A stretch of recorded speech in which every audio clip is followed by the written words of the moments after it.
Assalamualaikum warahmatullahi wabarakatuh. Indonesia merupakan negara yang memiliki 17.499 pulau dengan wilayah laut seluas 5,8 juta kilometer persegi serta garis pantai yang membentang sejauh 99.093 kilometer. Hal tersebut membuat Indonesia menjadi kaya akan sumber daya laut dan pesisir. Salah satu komoditas strategis yang didukung oleh kekayaan laut dan pesisir di Indonesia adalah garam. Garam merupakan kebutuhan utama bagi masyarakat serta merupakan komponen penting bagi industri. Pertumbuhan permintaan garam telah meningkat pesat dari tahun ke tahun. Dari hanya 2,7 juta ton pada tahun 2007, meningkat hingga 3,75 juta ton pada tahun 2015. Garam merupakan salah satu komoditas penting bagi masyarakat, sehingga kebutuhan garam diharapkan dapat selalu terpenuhi dengan baik. Akan tetapi, hal yang terjadi justru berbanding terbalik dengan apa yang diharapkan. Pada tahun 2017, tingkat konsumsi garam mencapai 3.983.280 ton, sedangkan stok awal dan hasil produksi hanya sekitar 1.706.839 ton. Sehingga untuk menopang kebutuhan garam di Indonesia, maka Indonesia melakukan impor sebanyak 2.196.539 ton. Defisit produksi garam dan terbukanya pintu impor garam di Indonesia merupakan salah satu bukti bahwa kebutuhan garam di Indonesia belum terpenuhi dengan baik. Selain permasalahan yang telah disebutkan tadi, polemik mengenai kualitas hasil produksi garam yang rendah juga sampai saat ini masih belum terpecahkan. Ada 3 tingkatan kelas untuk kualitas garam rakyat, yaitu KW1 dengan tingkat kemurnian NaCl sebesar 95-98%, lalu KW2 dengan tingkat kemurnian NaCl sebesar 90-95%, dan KW3 dengan tingkat kemurnian NaCl kurang dari 90%. Jadi rata-rata tingkat kemurnian NaCl pada garam rakyat adalah 81-96%. Namun, produksi garam terbaik yaitu KW1 hanya mencapai sekitar 31% dari total produksi yang berjumlah sebesar 2,84 ton. Padahal tingkat kebutuhan akan garam KW1 di Indonesia mencapai 61,5%. Rendahnya kualitas dan kuantitas garam di Indonesia tak lain disebabkan oleh efektivitas dan efisiensi produksi yang rendah. Selama ini petambak garam hanya memanfaatkan panas matahari untuk membantu proses penguapan air laut. Akan tetapi metode tersebut tentu memiliki kekurangan, yaitu waktu produksinya yang lama, sangat bergantung dengan cuaca, dan juga garam yang dihasilkan relatif memiliki kualitas yang rendah. Perlu adanya perbaikan sistem produksi yang lebih efektif dan efisien, sehingga didapatkan kualitas dan kuantitas garam yang lebih baik. Terdapat beberapa metode untuk mengatasi rendahnya kualitas dan produktivitas dalam proses produksi garam. Di antaranya adalah teknologi ulir filter atau disingkat TUF dan teknologi lapisan geomembran. Berdasarkan penelitian yang dilakukan oleh Yasin DKK tahun 2019, penerapan TUF dengan media lapisan geomembran dapat menghasilkan kualitas dan kuantitas garam yang lebih baik dibandingkan dengan teknologi konvensional. Teknologi ini juga dapat meningkatkan kapasitas produksi sekitar 30-40% dengan tingkat kemurnian NaCl sebesar 90-94%. Namun, tentu saja teknologi-teknologi tersebut memiliki kekurangan. TUF hanya meningkatkan kualitas dan kuantitas, tapi tidak tahan akan perubahan cuaca. Sedangkan teknologi geomembran butuh biaya yang besar dan lapisannya rentan mengalami kerusakan akibat penetrasi benda tajam seperti batu, kerikil, ataupun bahan pengotor tajam lainnya yang ada di dalam air garam. Maka dari itu kami menggagas sebuah ide yang kreatif dan inovatif berjudul Literasi Maca, tambak garam modern berbasis teknologi ulir filtrasi rumah kaca sebagai upaya peningkatan produktivitas dan kualitas garam nasional guna terwujudnya swasembada garam di Indonesia. Dewan juri yang terhormat, perkenalkan saya Yuan Kaja dan rekan saya Sigit Nur Rohman, kami dari Universitas Negeri Semarang. Konsep tambak garam literasi maca merupakan solusi inovatif yang dirancang untuk meningkatkan produksi garam, meningkatkan kualitas garam, serta memangkas waktu produksi.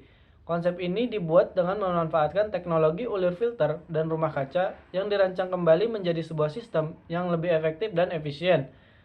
Konsep ini juga dilengkapi dengan lapisan aluminium berwarna hitam yang digunakan sebagai alternatif dasar tambak dan media penjerap panas. Tambak garam literasi maca terdiri dari petak penampungan air muda, petak ulir filter, petak penampungan air tua, dan petak kristalisasi air garam. Keempat petak tersebut disusun secara berundak menyerupai tangga agar air garam dapat mengalir dari tempat yang lebih tinggi ke tempat yang lebih rendah. Proses produksi tambak garam literasi maca melalui 4 tahapan utama, yaitu penampungan air muda, pembentukan air tua, penampungan air tua, dan kristalisasi. Pada tahap yang pertama, air laut akan ditampung pada kolam penampungan air muda kurang lebih selama 2 hari hingga viskositasnya mencapai 1 hingga 5 derajat baum. Pada tahap yang kedua, air laut akan dialirkan melalui petak berulir yang telah dilengkapi dengan filter zeolit, ijuk kelapa, dan arang aktif. Tahap ini bertujuan untuk membantu proses pembentukan air tua serta menyaring zat-zat pengotor yang tidak diinginkan. Pada tahap yang ketiga, air laut akan ditampung pada kolam penampungan air tua hingga viskositasnya mencapai 25 derajat baum. Pada tahap yang keempat, air laut akan dialirkan menuju petak kristalisasi yang telah dilengkapi dengan atap dan juga lapisan dasar berbahan aluminium.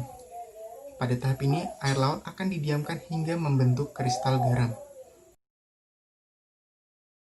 Pengaplikasian teknologi rumah kaca pada tambak garam dapat memberikan peningkatan produktivitas yang signifikan bila dibandingkan dengan cara konvensional. Atap prisma berbahan dasar plastik UV berperan sebagai alat proteksi cuaca.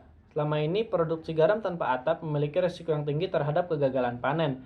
Pada musim hujan, air hujan yang turun dapat mencairkan serta merusak kristal garam, sehingga dengan adanya atap sebagai pelindung tambak garam terhadap air hujan, mampu meminimalisir potensi kegagalan panen. Selain itu, atap prisma juga berfungsi sebagai penahan suhu panas pada tambak garam. Panas yang dihasilkan oleh radiasi sinar matahari dapat bertahan lebih lama di dalam tambak yang tertutup, sehingga dapat mempercepat proses penguapan air laut. Menurut Anam tahun 2018, metode rumah kaca dapat menghasilkan produktivitas hingga 450 ton per hektar. Pemanfaatan teknologi ulir filtrasi dapat membantu mempercepat proses penuaan air laut. Petak garam didesain berulir untuk memperkecil luas permukaan air laut sehingga akan lebih banyak air laut yang dapat teruapkan. Pada petak ini juga dilengkapi dengan filter yang terdiri dari zeolit, arang aktif, dan juga ijuk kelapa untuk membantu untuk menyaring zat pengotor yang tidak diinginkan sehingga akan didapatkan kualitas garam yang tinggi mencapai kemurnian 90 hingga 94%. Sementara itu, lapisan aluminium digunakan sebagai dasar tambak untuk mencegah tercampurnya kristal garam dengan tanah. Lapisan aluminium memiliki struktur yang lebih kuat sehingga tidak mudah rusak akibat penetrasi kerikil dan bebatuan. Lapisan aluminium yang dilapisi cat berwarna hitam memiliki konduktivitas termal yang tinggi, yaitu 200 W per mK, serta emisivitas mencapai 0,95. Lapisan ini dapat membantu menyerap panas matahari dan mempercepat proses penguapan air laut. Berikut merupakan perbandingan teknis tambak garam literasi maca dengan teknologi konvensional.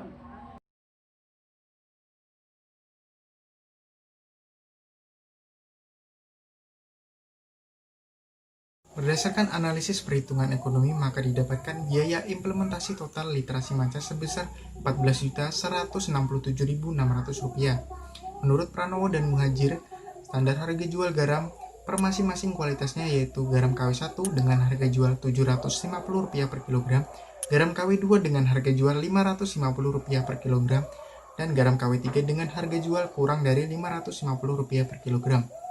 Sementara itu, tambak garam literasi maca berpotensi untuk menghasilkan garam dengan kemurnian mencapai 90 hingga 94% atau setara dengan garam KW2 dengan harga jual sekitar Rp550 per kilogram.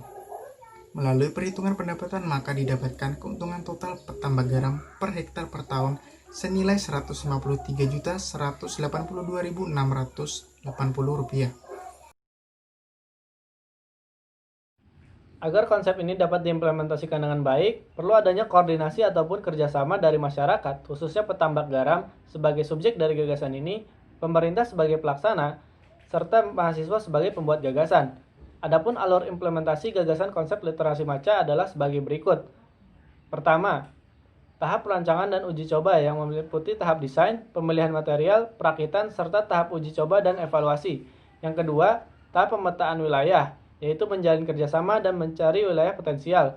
Yang ketiga, tahap pilot project, yaitu meliputi pemilihan wilayah, menjalin kerjasama, serta pengawasan dan evaluasi. Yang keempat, tahap implementasi, yaitu perizinan dan promosi, menjalin kerjasama, penerapan komersil, dan tahap evaluasi. Yang kelima, tahap terakhir, yaitu terwujudnya swasembada garam di Indonesia. Simaca apabila berhasil diimplementasikan maka akan didapatkan beberapa keuntungan dan manfaat, yaitu sebagai solusi efektif untuk meningkatkan produktivitas serta kualitas garam nasional, meningkatkan profit petambak garam, memajukan industri garam nasional, dan menutup pintu impor garam. Dengan adanya konsep ini diharapkan Indonesia mampu terlepas dari ketergantungan impor garam yang selama ini diakibatkan oleh rendahnya kualitas dan kuantitas garam di Indonesia. Sehingga dengan begitu Indonesia mampu menjadi negara yang mandiri dan berswasembada garam.